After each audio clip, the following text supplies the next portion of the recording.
to the Social Life Podcast. I'm Deanna Miller, co-founder and marketing director at Stark Social Media Agency. With me, as always, that guy. This guy. That guy. Hey. Nate Imhoff is here, as always. You do stuff. The creative director. The creative director. I haven't said it in a while. Stark Social Media Agency. The creative director. Yes. Yes. So we're back with another episode of the Social Life Podcast. If you haven't already subscribed, go to the sociallifepodcast.com. And then don't forget to download our app. Yes. App. Apple and Droid. Apple and Droid. If you don't have the app, download it. You get the podcast a day early. Yes. And then you get access to all of the webinars. And I have one that will be added coming up this week. We're actually talking about Twitter advertising. So if you're looking to do that, you can also go to starksocial.com Facebook page. So facebook.com/starksocial. And you can register for that event there. With us today, we have a special guest, our very good friend, Neil Fitzgerald. Neil, welcome. Hello.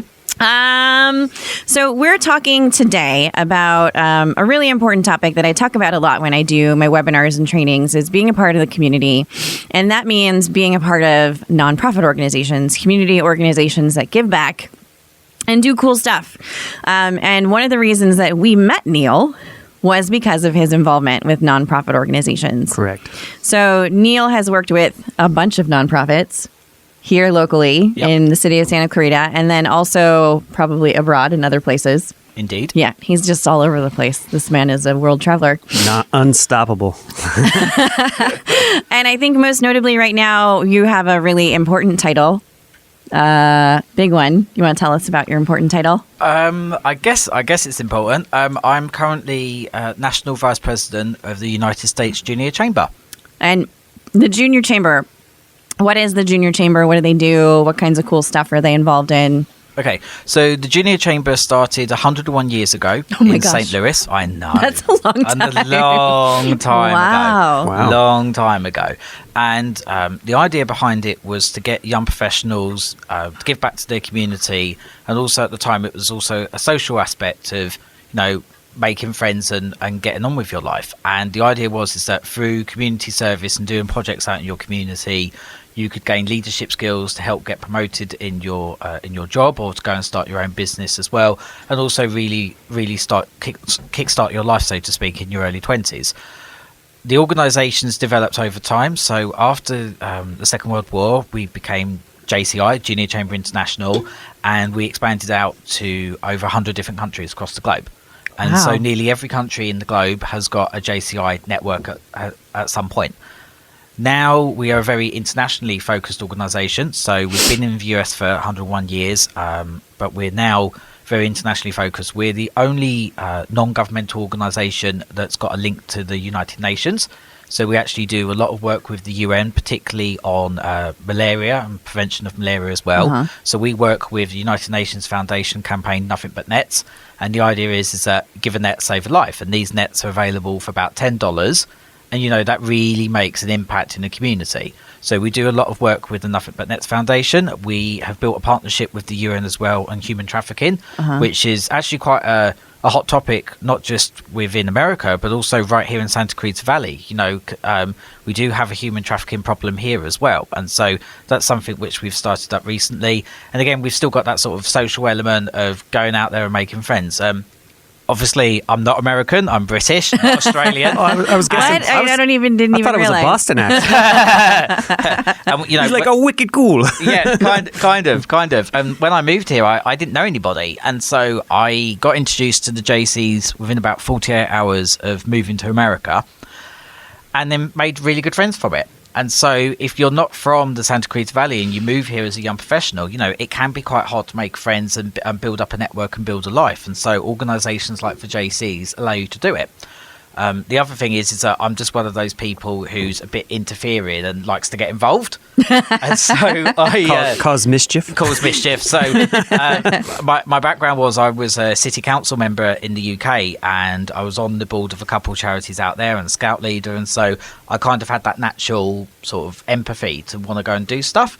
But what I would say is that the JCs are available for everybody. So whether you've got like the background like I have, where you've always been involved in the community, or whether you just wake up one day and fancy that you want to help change the world, it's a great organisation to be involved in. And one of the things that I've really noticed since the election in November is there's a lot of young professionals out there making comments, protesting, or maybe not protesting because they're happy with the result. But, decisions are made by those who show up. And so it's great going out on a protest, but that doesn't actually change the world. If you actually want to change the world, you need to roll up your sleeves, so to speak, and get out there and find out what's going on in the community and go and help. And within Santa Clarita, there's over 200 different non-profits. So there literally is a non-profit for everybody. Right. So it doesn't matter where you were here in the city of Santa Clarita, which is, over 200 nonprofits. That's a lot of opportunities to get involved in the community. Yes. And I think that that's one of the most important things as entrepreneurs ourselves. We started pushing to get things rolling and getting going. And when we had Stark Social up, we started to make a lot of connections with nonprofit organizations that needed help with social marketing and websites and things like that. And that's kind of how we connected was through a reciprocal need. But we found that the more that we're engaged with the different nonprofits, the more people we meet, and the more impact. It's exactly what you're saying is that the work is done by those who show up. And so I think that that's really important is that when you're looking to get started with a nonprofit organization, if you're, I think if you're just getting started, whether or not you're an entrepreneur or you're, looking to land like a really sweet job, I think the more experience you have with being involved with the community and also benefiting from the wisdom of the people who are already involved in those organizations, especially the JCs. We've met a number of our partners, not just in business, but also really great friends and people we hang out with on a regular basis. So when you're looking to get so you came to Santa Clarita, you were introduced to the JCs. Yeah. Now that you've had experience with several different nonprofits here locally in our community, what would you say a person looking to get involved with nonprofit organizations should look for when they're first looking for something to do as a volunteer opportunity? Okay. I would say start small. Okay. And then progress. I got involved with the Child and Family Centre because I helped out a couple of their events. They have a massive food and wine festival out here called Taste for the Town that's on in every May.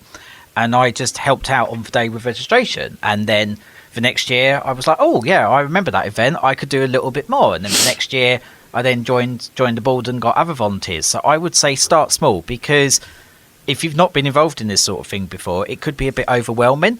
Now, it's great if you have got loads of experience and you're really enthusiastic, but my first recommendation would be to start small, really, and then to go from there. There's literally volunteer opportunities within Santa Clarita Valley practically every single weekend, and so there's a lot going on. And organisations like the JCs or the Seroptimists as well are great because they are kind of an organisation for other organisations as well. So, a lot of different non-profits will come to the JCs and say, we need help. And so that's where we've got that.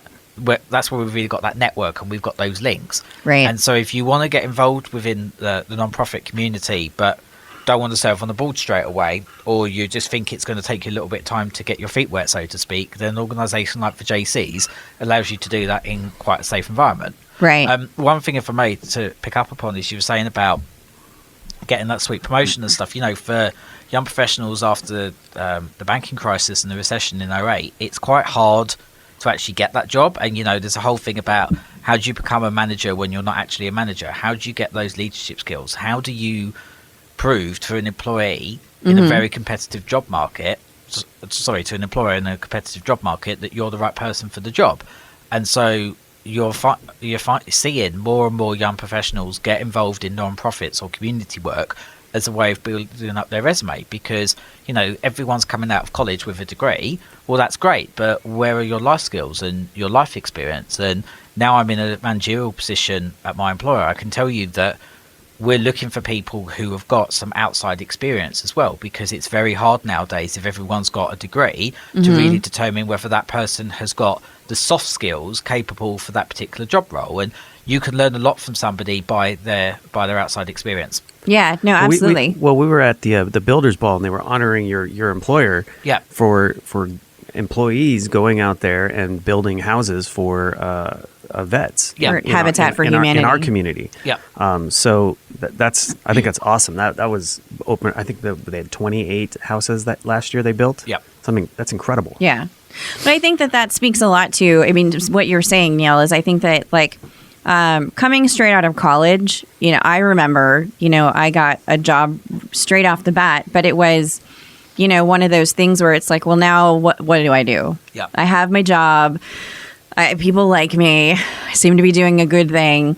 But it's also, I mean, the other thing too is if you're looking to land a client, I think we talk a lot about in our podcast. We talk a lot about building your business and building your brand, and I think that that's one of the things is that if you're looking to connect with people and understand the social ladder, if you will, a lot of it comes from the nonprofit organizations. Yeah, I mean that's why I got involved straight off the bat with a lot of nonprofit organizations out of college that had to do with victims and things like that. And that was something that I was very passionate about.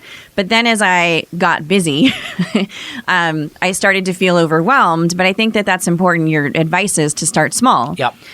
Maybe you volunteer for one event or two events, and then you start to make friends and you start to network and you start to get to know people. Yep. And then you start to realize that it's not that big of a time suck. I think that's one of the things is that you see a lot of people who are out there and they're constantly at events and they're constantly doing stuff, but it doesn't have to be, a 24-hour commitment. Yeah. But you also, I think, what a good point you make is finding something that fits with what you're looking to accomplish. Yeah. And if you're a young professional, I think the JCs is a great place to start. I think if you have questions about nonprofit organizations, you start to see people putting on events and like, well, what do they do? What does that do? I mean, Seroptimist, I had never heard of Seroptimist until I moved out here. Yeah. But I've met a lot of really great people through Seroptimist events and things like that. So I think it's super important to know what your goals are, but then also start small, and you don't have to be on the board to make a difference. You can start with volunteering, and then maybe you, like we're working on the board for the 40 under 40. Yeah. The next event here, and we're super excited, but there's a lot that goes into it, and even the smallest amount of assistance can make a big difference. Yep. Definitely.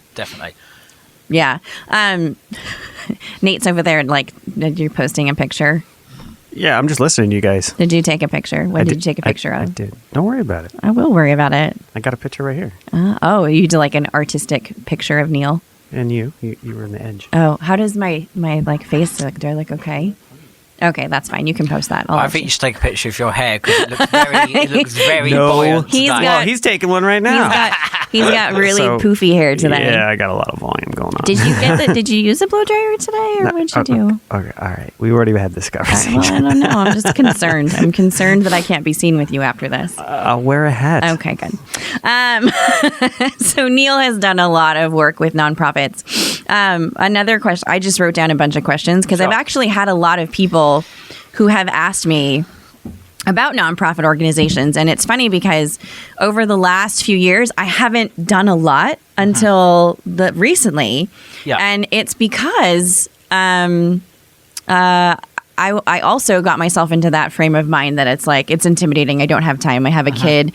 I'm running a business. I have parents. I have family. I have all this stuff going on. Yeah. But I did get nominated and win 40 under 40 last year. And that just like... Well, I think we're all winners, right? We all are. What year were you? 2013. 2013. I was 2011. Oh, so Nate won it first. I'm old school. You're old school.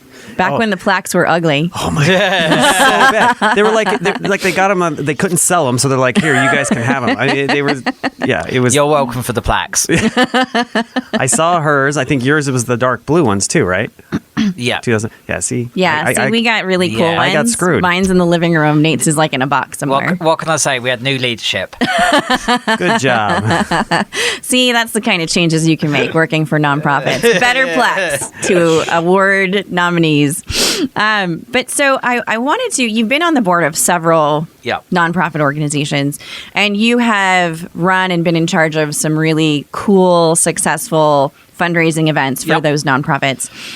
So I wanted to ask you, I had some people who said, I work in a small community, and I work and live in a small community. I'm getting involved with a nonprofit that's super small, but we're looking to do more with the community, and we're finding out that people don't even know who we are. Yep, that happens. So we have a big question that I want to just pose to you, and then we're going to take a quick break. Okay. So being on the inside, being a board member, being on a committee, think about during the break, and then we'll come back.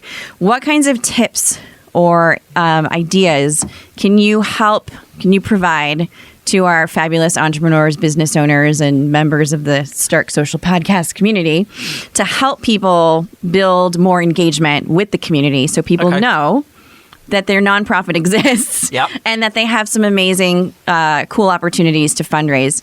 So we're going to talk to Neil Fitzgerald, one of our friends and fabulous people, members of the community.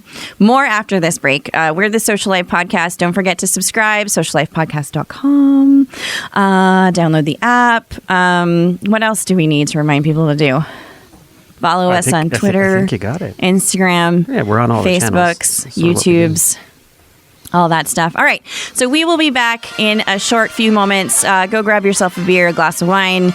If you're driving, please pull over, hop in the trunk, sleep it off. Totally cool. We'll be back right after this with more Social Life Podcast.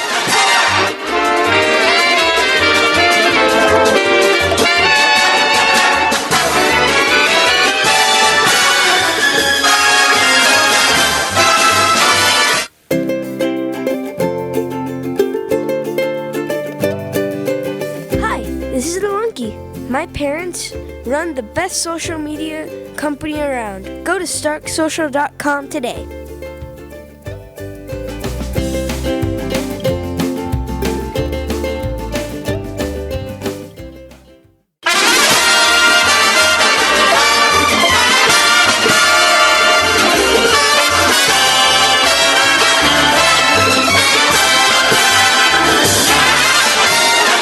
Welcome back to the Social Life Podcast. I hope that you all enjoyed your beverages. I am in the trunk. If you've slept it off, welcome back. If you're still drinking, share. I am actually having a lovely black tie from Pete's Coffee. Yeah, those are good. These are delicious. I don't know how you drink it so fast. I am all caffeinated up. I'm pumped. I'm good. Just like your hair.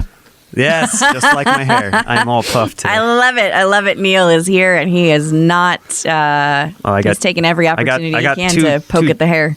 Two cheeky bastards here. So we're having fun today here on the Social Life Podcast. How do you say that with an accent, though? You don't do it. Don't try. Haters. You might hurt yourself. See what I'm dealing with right now? The hair is enough. The hair is enough. It's like a paintbrush. It's so fluffy today. It's so fluffy. You just can't believe it. Anyway. Maybe he's born with it. Maybe it's Maybelline. He's not very good at tossing it either, so we'll practice. No, you got to go with the. Like it's because he's worth it. This is why we need video. This is really why we need video. We're going to have to video our shows. This is so much fun. I do want to thank everybody for listening into the podcast, especially our amazing biggest fan, Eddie Zapian. Eddie up in Salem, Oregon. He has a pig. He has a pig. It's pretty dope. Which I'm like seriously jealous of. Hello, Eddie and Pig. Yes, Eddie and Pig. Eddie and Pig. Eddie, and I was really liking his picture of the pig on top of the cat scratch thingy. I've never had a cat tower, but it looked really cute. The thing is, if you get one of those hotels, they call them, they almost never use them. No, they don't. No, cats are jerks. They're like, oh, you got this? Nope, gonna be on the couch. I'm gonna sleep on your head. Yeah. Take that. We'll be able to sleep on Nate's head today. Why? It would be extra floofy. I think it's not a cat on your head right now. That's scary. We are talking about doing my best Donald impression. Oh my Lanta. We'll edit that out later. It's the greatest hair ever. Your hair is totally huge. Anyway, we're talking about nonprofit organizations today with our wonderful friend Neil Fitzgerald. Hello. You're the national vice president. Indeed. Of the JC's national vice president. That's Yeah. so cool. It is pretty cool, yeah. Oh It's a my great honor. gosh. That's like, it's not even like California. It's like everybody. Pretty much, yeah. Wow. Yeah. So that's why we picked Neil to talk to us today, because he's got a pretty cool title and he's worked really hard to get there. But before we took a break, we were talking about posing a question to Neil about small nonprofits. So, Yeah. or nonprofits, just big ones even, because I know there's a lot out there. We here in Santa Clarita, where we call home, have over 200. Yep. And I don't even know like a third of them. Like I know the big ones, but we talk a lot about nonprofit organizations in the webinars and trainings that I do, because I think it's a really good way to expand your business, whether Yep. you're working for a big company. It's a really great way to expand your knowledge and base of people. If you're an entrepreneur or a small business owner, it's a great way to connect with the community so people know who you are. Yep. But so we asked the question before the break. How does one, or what tips or ideas or information can you help a small nonprofit or nonprofit organization, a small community, make the community aware that it exists and engage new members for their fundraising efforts or for their membership efforts or what have you? Because you've done a lot of that. Yeah. Yeah. Well, I mean, there's many different ways of doing it. I would say that find out if you've got an organisation like the JCs, the Junior Chamber, or the Slotsmiths. Go along to one of the meetings and talk about your non-profit and the opportunities for young professionals to get involved within it. That's a great way of actually doing it. Some of the non-profits I've worked with as well, we've done open mornings. So, we've literally opened our doors and said, hey, this is who we are. This is what we're about. Would you like to get involved with us? That's another great way. The third one as well is finding a way of making yourself relevant within the community. So, you're not going to get everybody supporting you. You're not going to get everybody donating to you. You're not going to be able to get thousands upon thousands of volunteers. But work with your local media. A lot of local media need content. They absolutely need content. Oh, that's true. They need content absolutely every single day. And again, for them, they also want to build partnerships as well. So if you're a non-profit and you're new and you're just starting out and you come with a compelling story, then that's something which a media organisation is going to be interested in. And, they might not send a film crew or they might not send somebody to broadcast live on the radio, but they probably, 9 times out of 10, providing your press release is written correctly and comes with some photos, they'll probably put it on the website. And that's a great way of building up. Right. The other thing I would do is talk to some social media experts such as your lovely selves about doing the basics and making sure that you've got a Facebook, making sure you've got an Instagram, Snapchat and Twitter as well, and start getting out there. Follow other non-profits too.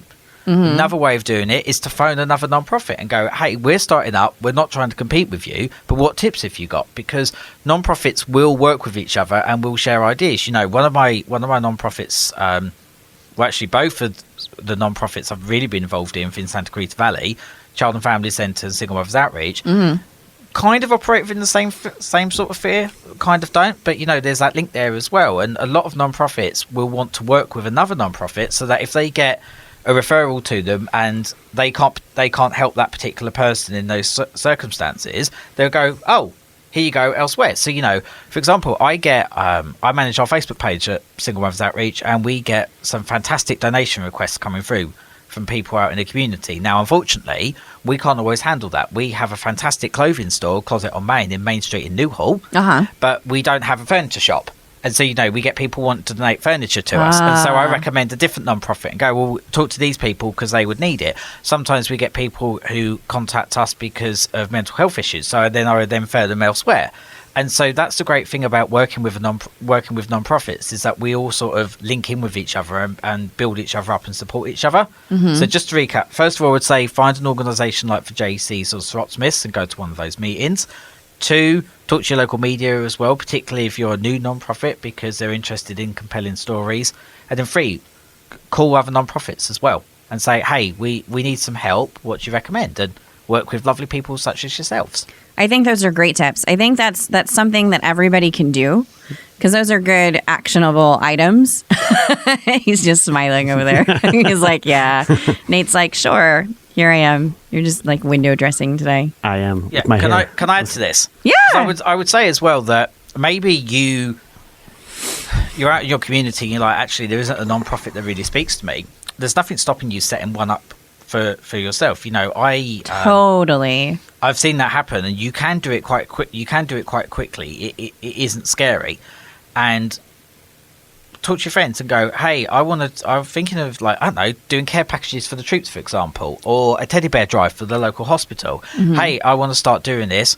Do you want to help me? 9 times out of 10, your friends are there to support you through life, and they probably will help you a bit as well. And then set up those meetings, find out what your community need is, and that's something which the JCs do a lot of as well. Is that we're not just there to provide a band-aid, we're there to provide a long-term solution. And so we do a lot at the start before we put on an event or help with another non-profit. What is the need? How best can we help the community? What's going to be the long-term goal of this project? I think that's super important too, because I think what Nate and I found out was that coming into I kind of grew up here in Santa Clarita, but left after a few years, so I wasn't here for very long, and then came back. But you were like a total transplant. Yes. 2005. And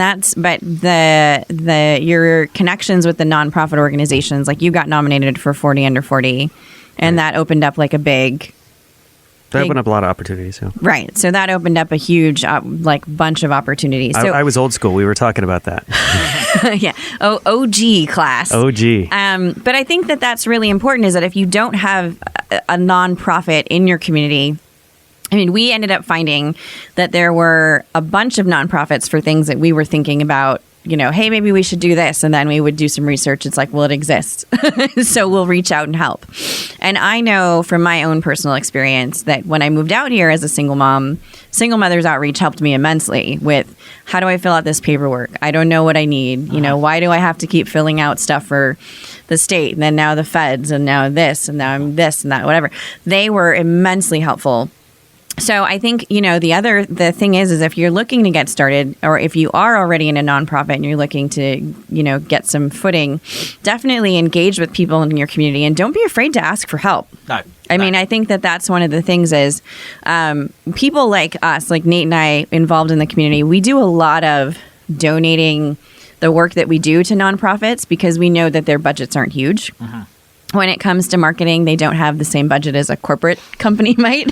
I wish we did. I know. Well, and I think that's the thing, is that we've come to understand that, we've benefited a lot from being involved. So it's not that big a deal to give back. So if you have a local marketing company or local marketing people and you're looking for help, reach out to them and ask them for help and say, look, we're a nonprofit. We're getting started, or hey, we've been around for 20 years and you didn't know we were here, but we need some help with our social media, and or we need a website, and we don't have a budget. We have, we've had nonprofit organizations come to us and say, we have $500. What can we get with that? And we just kind of end up going like, save your money, put it towards something else, because we know that it's a struggle to keep, everything going, and the things that they do are so beneficial. So I encourage you, listeners, to get involved if you haven't yet. And if you have questions, you can always send them to us, and then we can always ask Neil too. Yep. And I would say as well that if you thought of something, there's no one helping at the moment with this particular challenge, don't be despondent if you get some rejections, because large organisations like the one I work for do get asked a lot for money. And we have to be really, really careful, because we could spend our whole operating budget helping people, but then we wouldn't have any. Do you see what I mean? So you've got to get out there. Don't be despondent if you do get rejected by a couple of organisations who say, I'm really sorry, we haven't got the financial capacity, or we haven't got the extra capacity to help you. Keep plugging away, because there will be organisations out there that will help you. We worked with somebody on 40 Under 40, and they were like, we wish we'd known about this earlier, because we've always wanted to help young professionals and recognise them. And then they became one of our major sponsors. And if we hadn't have plugged away and kept on asking people, we never would have got that. We never would have been able to put the event on. So that does happen. And a toy drive that the JCs do out here, unfortunately one of our sponsors didn't have the financial capacity anymore to carry on with it. they contacted us, like, we're really, really sorry, we're not in a position to help as much as we have before. So, we plugged away, we found new sponsors as well to keep it, and now our toy drive has got bigger and bigger and bigger every year. And now we also work with the senior centre and also with Bridge to Home, and we actually have taken the toy drive that we've done for Single Mothers Outreach and Child and Family Centre, and now we do a barbecue just for Christmas for the homeless out here at the Bridge to Home shelter, and we do a warm clothing drive. So we were worried a couple of years ago about El Nino, and we're thinking, well, the weather's going to be atrocious. How can we help? And so we looked at the community need, and we went, right, why don't we get people to donate coats and sweatshirts and jumpers? Right. And that worked. And so then El Nino didn't actually happen. So then we did it actually again last year as well. And thank goodness we did, because then we had all this rain all of a sudden in Santa Cruz. Right. We've had like 3 weeks of back-to-back rain. I know. It's like Noah's Ark out here. I know. Donate umbrellas. Yeah. And galoshes. I know.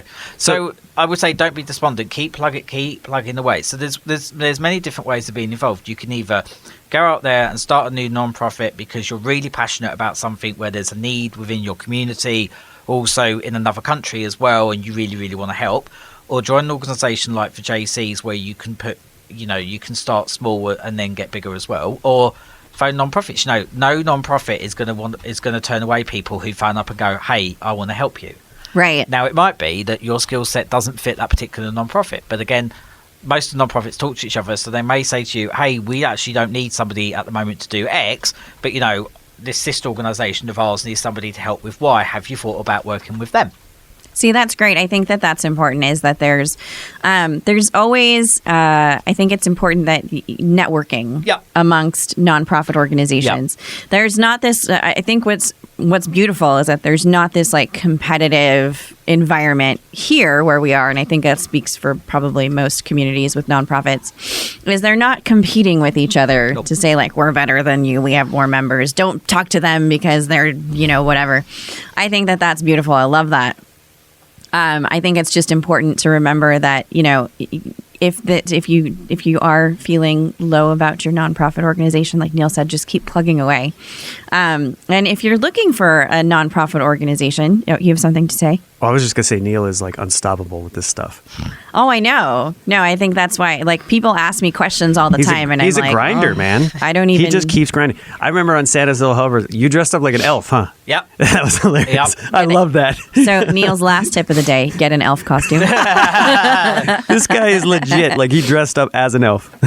Well, but I think that's the thing, is that, kids. like, I think when you join a nonprofit organization, you kind of take on the spirit of the mission. Yeah. And I think that's really important when you're looking to engage with a nonprofit, is to remember that it's not an extra job. No. It should be something that you feel passionate about. And it's meant to be fun as well. Yeah. And if it's not fun, there's no harm in saying, this isn't the organisation for me, I'm going to find a different organisation. Right. And I think that's what's really important, is to remember, is that when you're putting these extra things on your plate, you want to make sure that you're enjoying what you're doing. Like, that's one of the reasons that Nate and I quit our day jobs and we do Stark Social now. So we wanted to make sure we were enjoying what we were doing. And that goes with everything. If you're joining a nonprofit organization to expand your network, to expand your business, you want to make sure that you're having a good time while you're doing it. I have started to get involved with nonprofit organizations here, and most of the people, like, we had our committee meeting for the 40 under 40, and we had a blast. So we had so much fun joking around and having a good time, and then I get to hang out with those people on the weekend too. So one last thing, because we only have a few minutes left. One last question. Can you event ideas? So if they're looking to put on an event, what's been the most successful event that you had that you were like, plan for that, get sponsors for that. This is a good thing that works. What's like a couple ideas? Okay, so I would say the first thing when you're putting on an event with a non-profit is it's going to go wrong at some point. I don't mean to scare you, but at some point, it's like organising a wedding, right? At some point, something's going to go wrong and you're not going to be happy with it. And it's how you respond in those circumstances. And so the best advice I can give is just to chill out and calm down and remember why you're doing the event in the first place. And remember the purpose. And, after you've done your event, sit down, review it, talk to everybody who's been involved as well, and think about ways to improve it. And that's not because you're being self-critical, it's because you want to improve the following year. When you start doing event planning, it goes back to what I was saying earlier. Think about what the need is in the community first. So think about, what am I trying to do? Is this something which people are going to want to be involved in as well? Then write it down and plan. And you think of all of the different options that could happen. So think about all the positives, but also think about stuff that could go wrong as well. You know, what happens if we don't get the right sponsorship? So one of the examples happened before I actually moved here was with the toy drive. A long time ago, they were concerned over the amount of money they needed to fundraise. And so they were like, well, what are we going to do if we don't quite get enough? So they came up with the idea at the JCs called karaoke. And so this was the night before Thanksgiving. So, you know, everyone goes out night before Thanksgiving anyway. And so they did a karaoke competition with a difference where they dared people to sing. And so the more money that you raised, the more ridiculous the songs got. And so that was a way of doing something fun and fairly easy to organise, because it's just getting all your friends together to dare each other to sing songs and raise some money on the side as well to help out. So what song did you sing? I've done a couple over the years. Most embarrassing song? I did God Bless America. last Thanksgiving. Yeah, that was pretty funny. That's awesome. That was pretty funny. Yeah.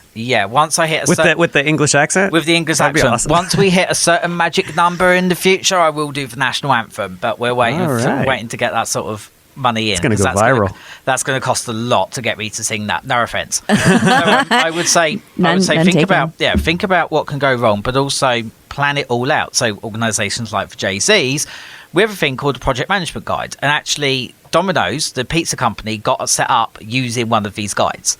And it's really simple. It's who's going to be involved, who's their contact details, when am I doing it, why am I doing it, how much money do I need, what expenses have I got as well, and who's going to do what. And it's not meant to be an essay. So, you know, it's literally person X is going to do 3 things and bullet point it and go, okay, they're going to be in charge of this, this, and this. Person Y is going to do this, bullet point this, this, and this. Always look at your plan as well. So if your event is even going to be in, say, 6 months or a year's time, review it weekly and make sure that you're on track as well, because it's really easy to miss the deadlines. That's really cool. I think that's a lot of what I think that's a lot of what we say in terms of like planning your social marketing calendar is just, I think that speaks to everything is, you know, you just want to remember that when you're planning an event, obviously you have to have some sort of plan in place. And that's what we talk about when we're talking to clients in terms of putting together a marketing strategy. We have talked a lot about nonprofits today, and I'm really excited. Thank you so much, Neil. You're very welcome. For joining us today. We didn't cover everything, but there's we'll put together some notes and things in the blog post. We are done for the day. Yep, but you get more Neil next week. You get more Neil next week because we're going to talk to him about more stuff. Ooh. Very excited. It's going to be exciting. Thanks for joining us on the Social Life Podcast again. Don't forget to follow us on social media. Go to thesociallifepodcast.com to subscribe, and then you can find all our social stuff there. Don't forget to download the app. Next time, we'll be back with more Neil, and we'll be talking about developing your personal brand. Thanks so much. Go have a beer. I need one. Okay.